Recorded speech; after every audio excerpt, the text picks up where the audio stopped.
Welcome back to the Sustainability Sisters. Today we are honored to host an incredible change maker in the sustainability and climate action space, Margaret Impraim. Margaret serves as the Assistant Global Coordinator for the Youth Climate Council's Global Alliance, a key initiative under the Green Africa Youth Organization. In her role, she is spearheading efforts to establish and support youth climate councils worldwide, empowering young leaders to take the reins in driving impactful climate solutions. Let's speak to her today and see how her journey has been so far. Hi. So I've met Margaret when we were working together with the Young Women in Sustainable Development.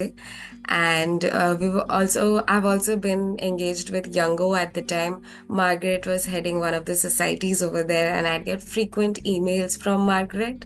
And then at Young Women in Sustainable Development, I thought, oh, I know this girl. I've seen her before. That's how our communication and professional relationship started. And we had a really good experience there, I think. How have you been, Margaret? I've been okay. Yeah, it's been good. It's been good. Quite stressful, but yeah, I'm just happy that we're able to make something work. So yeah, it's been good. So, on this podcast of us, we bring a slice of life from the lives of sustainability and climate action professionals.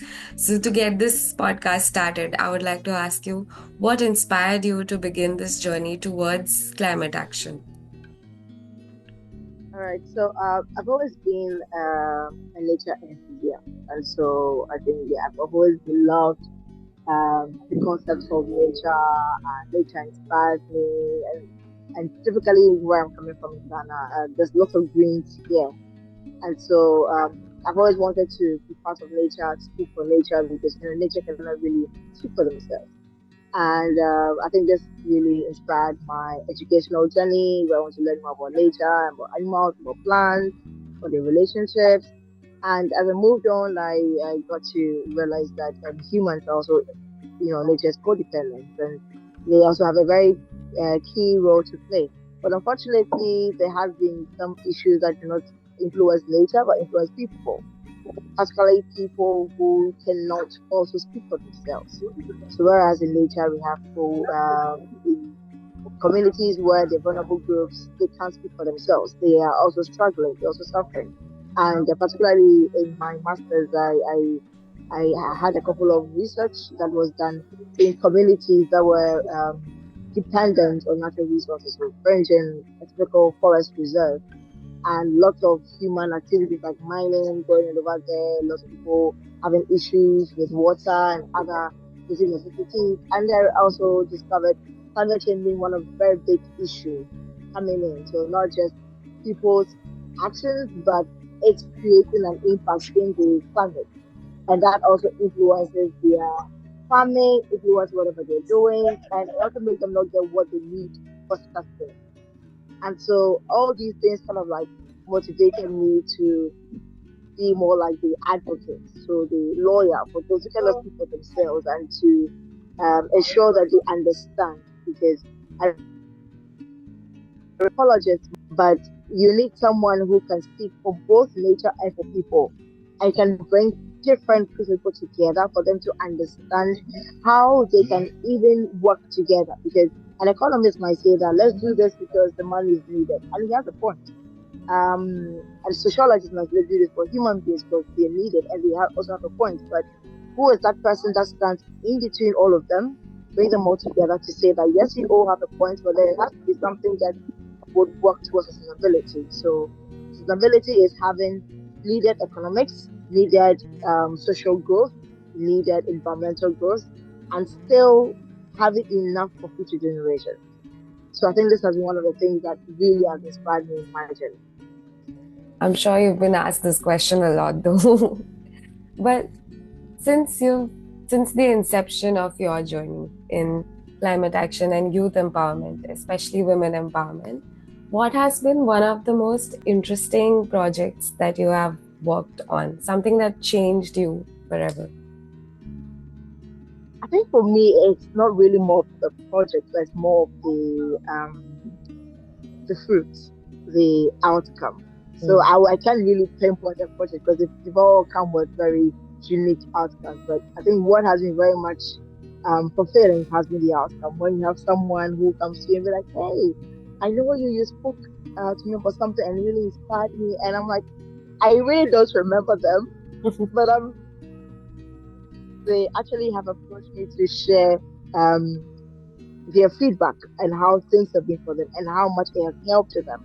And you see them also moving ahead in their own journey. And I'm like, oh wow, this is really amazing. This is someone who I inspire and is also inspiring others. So I think for me it's more like the outcome of everything and not just about the project. Because the project is in various forms. I actually very do love it when I have young people, when I have women who are in one space, who are motivated, because most of the time people are being intimidated by others.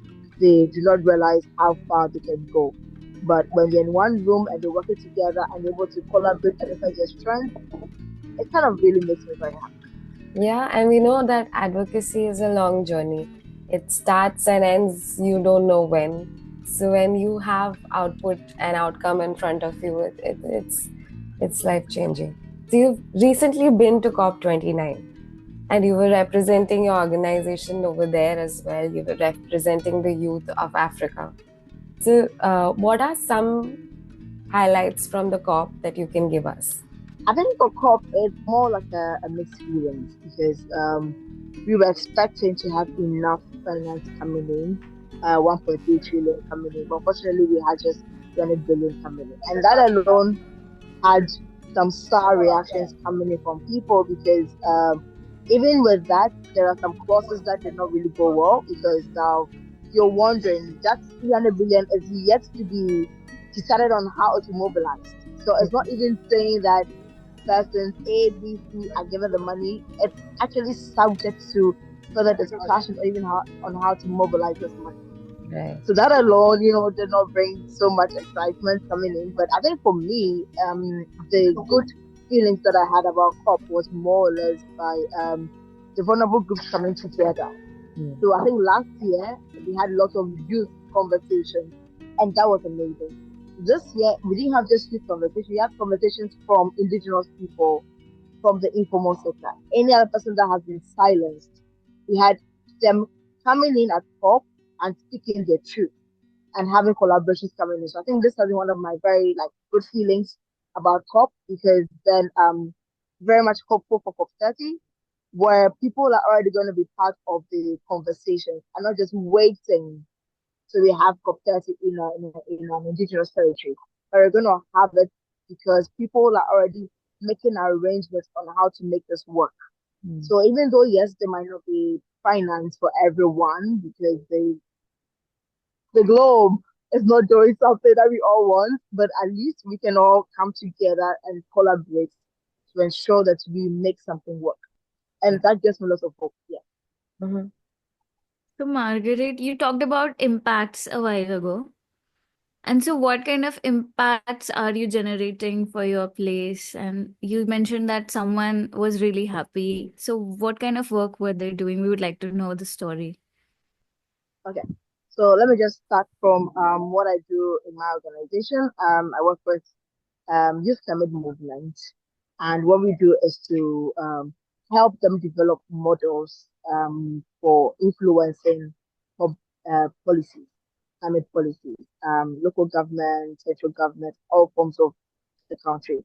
And this has been something that has really yielded a lot of fruits because we realize that most youth, from where they're coming from, whether the global north or the global south, they have concerns on how they're received, even in making being part of policy or even being part of the policy making processes. But when we have them identifying how they can even unite themselves, number one, and how they can present themselves as a united front to the governmental stakeholders, it means a lot to them. It means a lot to the government because then they're not always going to search out for youth, but they have people who are already united together for them. So I think that's really one of that the very main impact because from countries like Brazil, countries like Ghana, Uganda, Sierra Leone, countries like Denmark, Poland, we've had youth come together, present themselves. I think mostly people identify that youth like to work in silos because it's very difficult Yeah. trying to bring yourself together to agree on one vision, to embrace one vision and work with one vision. But when you have everyone having a similar need, identifying that need and coming together with that need towards a solution, I think that really brings a lot because now everyone identifies what resource they have, what efforts they can bring together, what they can put together to make this work. So this really has been something that I think like my very like main impact. And for others, I think I have found myself in recent times working more with young people in the tertiary institutions, more like an outside thing I do aside from what I do in my professional work. And you see lots of these people, tertiary institutions, they are now going to graduate. They don't really know what they're doing. And what usually I assist them to do is to help identify their passions or interests. And once they do that, they're able to connect them together, no matter how diverse the passions are. Some might be passionate in women, passionate in fashion, passionate in music, but then in processing this with them, be able to see how they can use women, fashion, music as a tool for advocacy and even as a means for advocacy.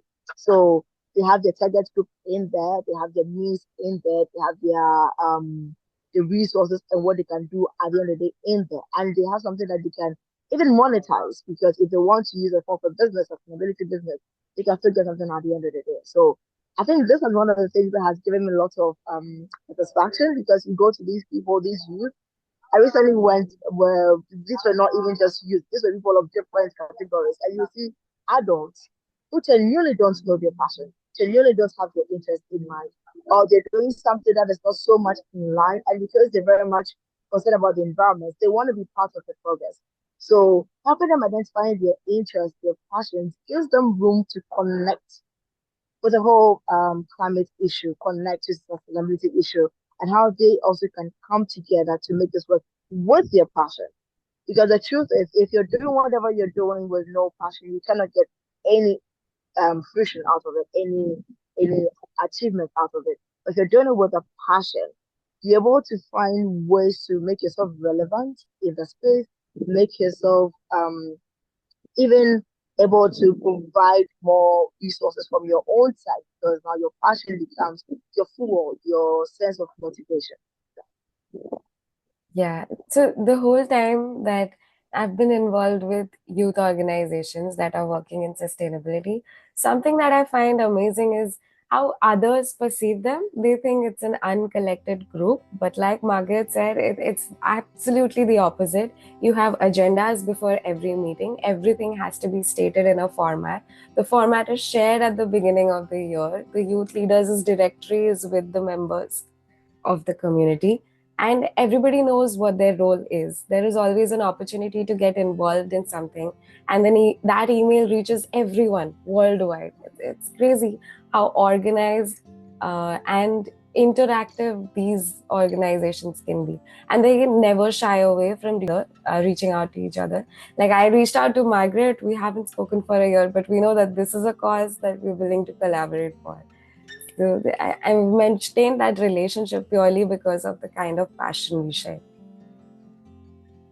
That is great. And also, I heard for COP29 as well, although the amount was not as much as we need for actually transitioning.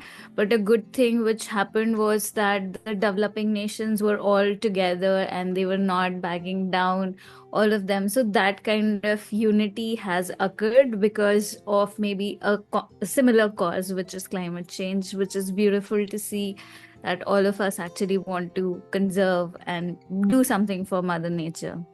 So great, awesome. So what other takeaways or challenges, I would say, did you have in your career or at COP29? Anything that you would want to share? So challenges. I think in as much as we are trying to get ourselves together, some leaders still are yet to conceive the idea that the Jews are not just enthusiastic people that you can bring in your project. want us to see that you're being diverse or you're being inclusive. They are people that need to be part of the solution, not just the problem. Because most of the time, when it comes to even policy making processes, you only have people joining in consultations, and that is the end. You don't really hear them being part of the output, the document out, the outcome. There is no review that, oh, hey guys, we consulted with you for your ideas. This is a document. Let us know what you think, and then we publish it. Nope. Whether or not their views are taken, we the youth, we the vulnerable groups, we can't tell because we're only happy when they bring us in, but that is not enough because then these people who bring us in must actually have us being part of the solution. So I think that's one of the challenges that I myself am trying to see how we can bring things out because I even realized that one having the language needs to be something that every generation would understand. So if you're speaking for youth, speaking for women, speaking for sustainability, there has to be a language. Unfortunately, not all youth understand this language. For most places we go to, even across some African leaders, the fact that we are saying speak doesn't mean that we read, which is true. We are not saying that because you're youth, just disregard authority, disregard elders, disregard whoever needs to be regarded. It means that the youth need to really understand the language that the elders, the leaders, the politicians, the policymakers need us to approach them with. If you want a solution, like Sanchari mentioned, you don't just bring your voice. You need to come with a format, come with an agenda, come with a seated agreement with them. Don't just bang on their doors figuratively and saying that I'm bringing this, take it or leave it. It does not work. No one will even have you in place. Even if you want people to join in your project, you even need them to sit with you to process this as any institution would do that because no matter in the related solution they want to bring it, they want to see it bringing the fruition they want to see. So one youth need to be very much aware of the language, of the procedure to things, of the process to think. And once we are aware, we are able to build ourselves in a very hasty way to even meet them because one, we have people who are very, very exuberant, very passionate. That is one. But are they experts? Are they able to even approach? Are they able to even speak the diplomacy? Are they able to even discuss what needs to be discussed? Are they able to bring out the right terms? So I think that is one thing that also has been lacking. That I feel that there would be ways we can work around it. Once we come with a self awareness, be able to build ourselves. And I see lots of youth doing that. Lots of youth going ahead to build themselves. And as they build themselves, they're able to build others. But not everyone will know that you don't necessarily need to carry placards in every situation. Some situations don't need placards. Some situations actually need you approaching the politician or the policymaker and speaking to them. Some situations need you actually going to the community to do interventions with them. So knowing having the self-awareness of the position would help you to know what approach or mechanism to use at every point in time. Yeah, diplomacy is a skill. And it needs Yes, to be it is. taught to more people. That's true. We are still learning. I mean, it's really difficult. I remember you used to go to these youth cop versions. There's an entire young cop. Can you tell us more about that? I would like more people to know about it. So that's a conference of youth. So the COI. So before there is a conference of youth, there's actually local conference of youth. So what YOUNGO does is they allow every country have its own convening of youth where they discuss more about climate issues and most importantly they put together the like a policy document, more like a youth statement on certain items in sustainability.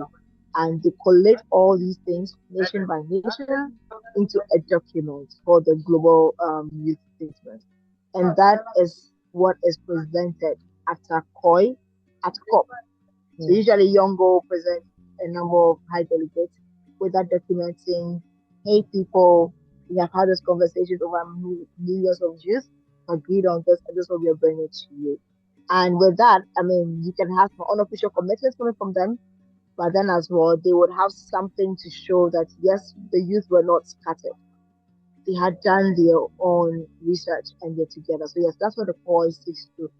Some occasions actually do regional conference of youth where continent by continent they would youth gatherings. That seeks to have more like workshops, more like discussions, people to appreciate whatever is going on, to speak more about it. So yeah, it's more like a convening for us to learn more whatever each of us are doing, for us to have some of these leaders even be present in this gathering so that we can start collaborating with them even before we meet them at places like COP. One thing I remember of the LCOI is that youth businesses in sustainability also come up and start introducing themselves among the community. So then it's not just about protesting the current situation, it is also about the way forward and us innovating and researching towards it. So the LCOI happens about a month or two before the COP, right? Yeah, sometimes it happens way before because then there needs to be ample time to gather the documents. So sometimes it takes like 3 months, 4 months before COP. Lastly, Margaret, I want to ask you, what are your current reads with any remote connection to sustainability or climate change? For me, currently, I see myself drawing a lot towards climate policy and governance. Reason being that I think I mentioned that most youth don't understand the language, Yeah. and it's frustrating because you have the solution, you have what you want to say, but if you don't know how to say it, you will not be received, you will not be listened to. I think for me, I've been more of trying to figure out how to contribute in this regard, how to even understand that language as a youth because it means you now taking a step back from the usual advocacy and learning how to even speak before you speak. I think that's what I'm looking at now, connecting myself with lots of these people in the field to learn more about what needs to be done because I see things even happening in my country, lots of illegal mining issues, lots of organizations trying to protest about it. But unfortunately, because there are no awareness of policies that or gaps in policies that do not allow or that cannot allow their protests to just immediately be heeded to, they are unable to bring solutions to them. But if you are aware of the governance structure, if you are aware of the fact that there are international governance tools and there is a way to bring it into national tools and there's a way to invoke that tool for you to see the results, it's like going to the court. If you don't know the words to use, no matter how convincing you sound, you will not be listened to. So it's just like that. So I think it's more for me, in that direction, understanding more about the language and how to help people reposition themselves into how to get the results we want to get. Because we've been listening to, but the results, we're not getting it. So then how do we reposition ourselves to get the results we need? I think this is a discussion, Smarika, and I have had a lot of times that people who are, say, of our age group and younger working in sustainability seem to have this can't die, won't die attitude when it comes to climate action. Is that they're going on reading, they're going on interacting with other people, looking for a solution. It does lead to some sort of anxiety at some point, but it's literally there's no choice other like standing still available to us anymore, so we just keep pushing forward. Yeah, and we're hopeful. Fingers crossed. Yeah. Thank you for coming, Margaret. Can you please say like, share, subscribe to our followers? Thank you very much, and thank you to the Religious Sisters for having me here. Yes, we're gonna definitely make sure that a lot of people speak their truth, speak their word, and like, subscribe, and share. Thank you so much for Thank coming. you. This is fun. Thank Thank you. you, Thank you. Margaret. Thank you.